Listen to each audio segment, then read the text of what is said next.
I was happening, y'all. It's your boy Rico from Street Scores, and I saw the Pro Football Focus ranked Ryan Fitzpatrick as the 19th best quarterback going into this 2021 season. That's better than anything we got last year out of 3 starters, not including Taylor Heinicke. But how does Ryan Fitzpatrick match up against Taylor Heinicke? So I wanted to use this video to take a look at some advanced stats and a lot of grades to see who we feel like will win this QB battle.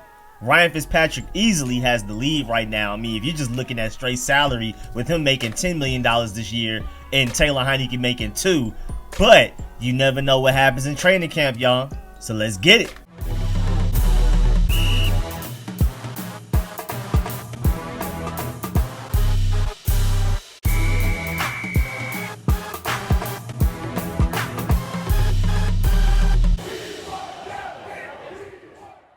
So yeah, this all started because Pro Football Focus released an article a few days ago ranking quarterbacks in the NFL. Ryan Fitzpatrick came at 19, higher than everybody else in the NFC East besides Dak. And I do believe Dak Prescott is a top 10 quarterback, but Dak Prescott 7 and Ryan Fitzpatrick 19 is a little crazy. And we're going to get to some Dak comparisons a little later, but still, just in comparison to everybody in the NFC East, I mean, Daniel Jones is 20th, like directly below him. But they said Ryan Fitzpatrick continues to play his best football the longer he stays in the league. The veteran ranks 15th in Pro Football Focus passing grade since 2018.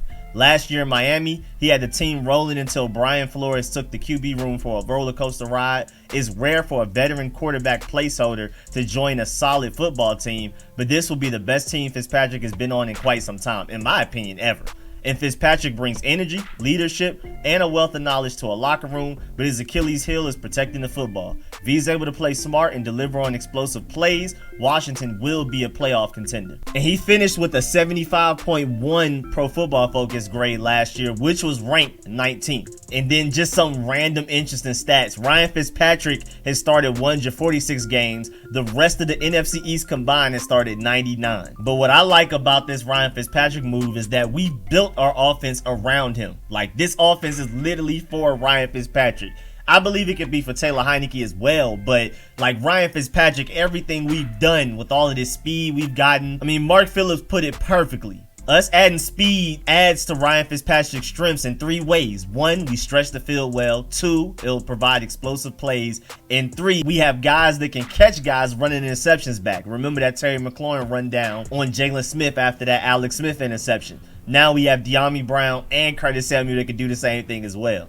Funny, but true. He's going to throw his picks, man. He's going to have his great moments. He's going to have his down moments. I also like the fact that Alex Smith last year on 252 throwing attempts had 12 throwaways. Dwayne Haskins on 241 had 4. Ryan Fitzpatrick had the most attempts with 267, but only had 2 throwaways. Also, compared to Alex Smith and Dwayne Haskins, he was blitzed at least 30 or more times last season, and yet he was sacked 6 less times than Dwayne Haskins and 8 less times than Alex Smith. So he also brings some more mobility that we didn't have last season out of everybody, instead of Taylor Heinicke, of course, who we're going to talk about a little later. And Pro Football Focus had him with a 92.7 grade on 20-plus yard throws. So that's going to be great for deep threats like Terry McLaurin, Curtis Samuel, and Dyami Brown. All 3 of them are great deep threats, and even Dax Milne is a secret weapon on the deep end. Also, a benefit to Ryan Fitzpatrick with how we built up this offense, only 43% of Ryan Fitzpatrick passes last season were to open receivers,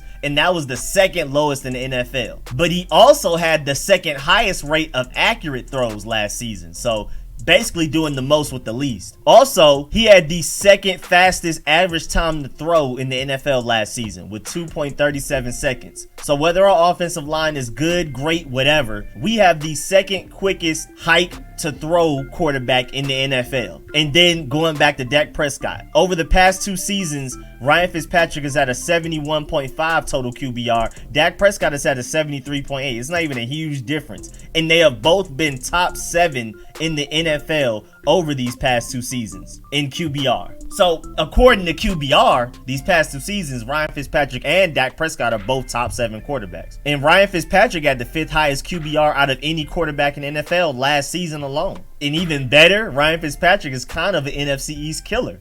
Against the Eagles, Cowboys, and Giants in 2019, he had a 63.4 completion percentage. That's all right.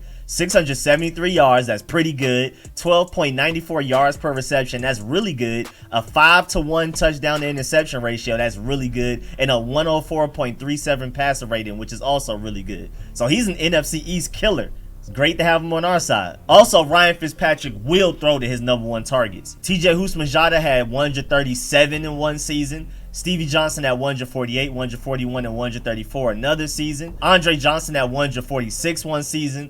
Devontae Parker at 128, but he was hurt a few games. And then Brandon Marshall even had one season where Ryan Fitzpatrick targeted him 173 times in one season. Also, in comparison to Alex Smith only had a vertical route percentage of 10.3. Ryan Fitzpatrick last year had a 21.7. Alex Smith had a tight window throw percentage of 13.5. Oh, Ryan Fitzpatrick is going to throw it in those tight windows. He had a 21.7. Alex Smith, dinking and dunking, had a 11.9 intermediate throw percentage. Ryan Fitzpatrick had a 27.7. And also, 61.4% of Alex Smith's passing yards last season were after the catch. Ryan Fitzpatrick's were only 44.2% of his yards last season. That's a huge difference. Now moving on to Taylor Heinicke.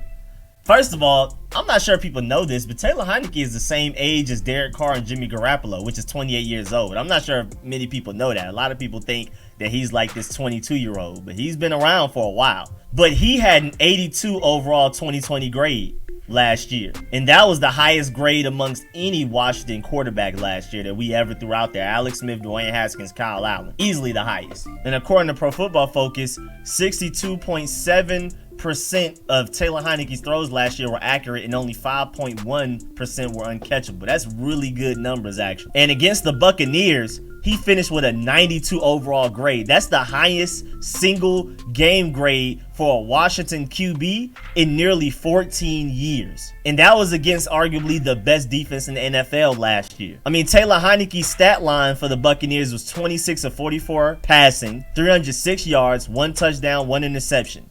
And he also led us with 46 rushing yards. And he had a touchdown on those 6 carries. I mean, he was making plays through the air and on the ground. And one crazy unique stat, the only Taylor Heinicke and Tom Brady have ever had since the Super Bowl era, they're both the only 2 players who were 6th round picks or later, including undrafted free agents, that have had 250 plus passing yards and a rushing TD in their first career playoff start in the Super Bowl era.